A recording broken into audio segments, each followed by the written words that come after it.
$2, Kak. $2? Tak tahu nak kerja? Semoga mengasih, Kak.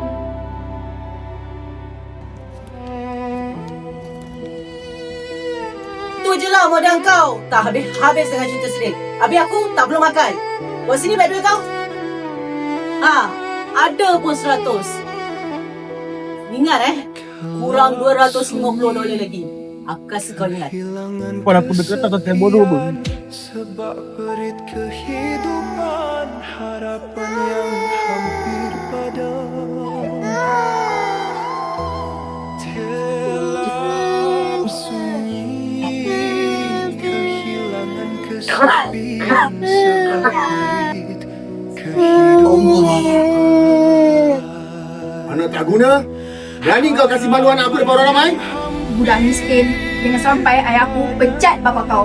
Nasi dengan kicap belum tentu kau boleh beli. Bukan kau, anak kau. Maafkan saya bos. Kalau bos nak hina saya, bos hina saya lah. Tapi jangan hina anak saya. Anak saya tak bersalah bos.